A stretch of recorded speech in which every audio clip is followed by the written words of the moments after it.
I feel like this is the beginning of every video lately, but I got a ton of work to do, not enough time to do it. But I wanted to hop on here really quick. I finally got some real shop equipment. This has been a hell of a haul. I probably should have recorded more of this process, but I don't really know what you guys want to see. So here we are. Anyways, I found this haul. It was sold as a lot on Facebook Marketplace. I've been watching it for a couple of weeks, no bites. I figured I'd message him. I got paid on the fit header, so I had some cash to splash, not really, but this is all well-needed stuff. Very, very much needed. As some of you know, I have only been using the vertical thing. That thing's not great for what I need to do in terms of like accuracy of cuts and stuff like that. Small stuff, no problem, but I've been using that, the chop saw, and an angle grinder or a sawzall or whatever. Very rudimentary tools. So anything you see on my profile or anything I've ever made, if it's not laser cut, it's cut very rudimentary. So the level of quality is going to get so much better. So let's check it out real quick. We got this Peck and Stow stump shear. I didn't really need this, but it was a part of the lot, and it was too good of a deal to even try to just pass up. I love old shop equipment like this because the shit doesn't break. It looks cool. You just can't go wrong with it. So the engine crane, that's mine already. I used this. What I thought I was gonna have to load all this by myself, but the guy was nice enough to forklift it all on there for me. So what I really needed was this bandsaw here. So it's a Biamoto or whatever, who the hell cares?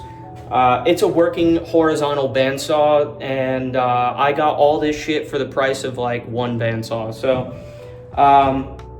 I've been desperately needing one of these bandsaws. So I'm not even gonna go into it, but yeah, it's your typical, I think it's like a 7.5 inch throat with like a 12 wide, you know, just your like the jet bandsaw, the Harbor Freight one, they're all kind of the same. So yeah, this one works. I turned it on, made sure I didn't get to bring anything to cut with it, but I also got, I already have one, but this one definitely seems a little sturdier. A slip roller, so I may sell the other one that I have that's just kind of collecting dust, but this one's pretty nice. So I got this with this little table here, and this universal brake. I'm gonna clean it up, but it's pretty nice. This is just like surface crap, so you just wire wheel it and it'll be no problem, but it functions. I could take all the fingers out, and I've honestly never used a finger brake, but there's plenty of times where I have to bend stuff, and I do some real ghetto shit to bend it. So it'll be nice to not have to do ghetto shit to bend it. I have absolutely nowhere to put it. Any of this stuff. I have nowhere to put any of this stuff. But I spent some time the other night here, very late Friday, trying to move some stuff out of the way. So it looks more chaotic than it is. I'm sorry, but right here, I moved the press next to the bathroom. It was over in that corner. I was thinking this is gonna go in that corner, which makes sense. The bandsaw is gonna have to be in the way. It's probably gonna be the most used item. So it's gonna go somewhere where this box is, kind of like, you know, horizontal. And then I could just like tuck it up out of the way, kind of positioned the same way as the air compressor when I'm not using it. That stand right here, I don't actually use this. I bought this because welding school tells you that you should grind your shit on this, but all that shit is messy and it's fucking, you sit there with your hand, just drill on a little belt sander, put it in a drill bit, you're done. All right, don't gotta buy those stupid tools or any of those stupid gimmicky crap, just do that. Anyways, yeah, that's it, man. I got the K series out of the TSX. I'll have to tell you about that story one day. But for those of you who know, yeah, that's the K series out of my TSX.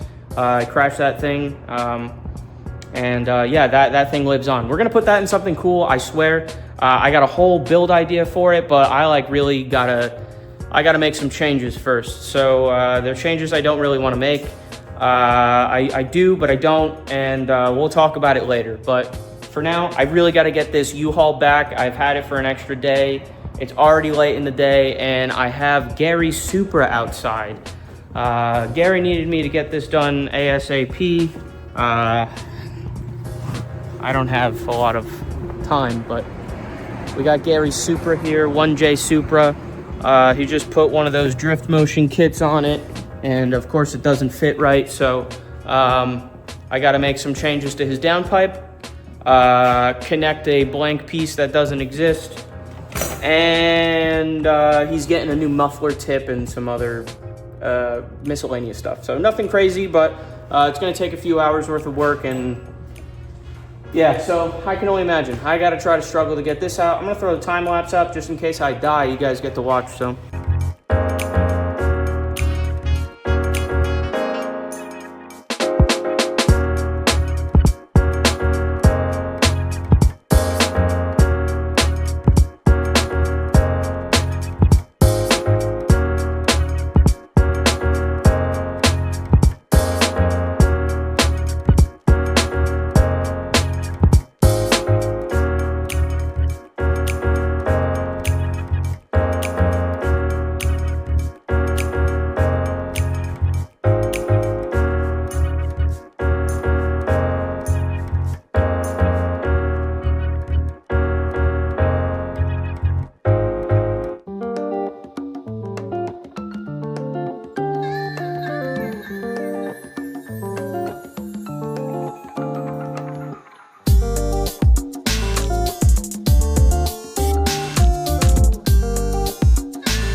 Somehow managed to get all that shit out without dying. Big thanks to Rico for coming by to help out. I really appreciate it.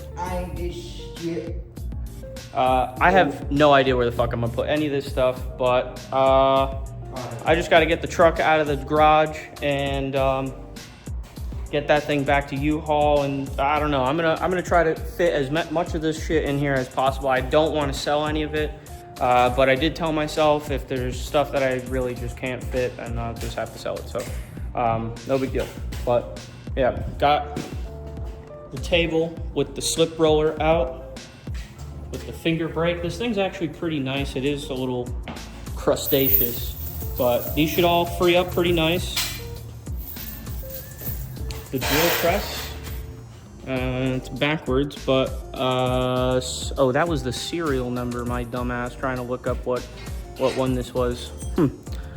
Well, anyways, oh, here we are, JD. Damn, this thing is expensive as hell. Damn. I'm not gonna tell you guys what I bought this thing for, but I got it for a fucking steal, and I'll probably never sell it now that I know. But yeah, honorable. This thing's a nice piece. I got two nice pieces of equipment, so I'm gonna get to it. I gotta get the Supra in the shop after, and we're gonna chop the downpipe first, clock it, extend it, put the tip on. That's really it. We're gonna try to get that done today. I don't know. We'll see. I have some lofty goals all the time, but that's all.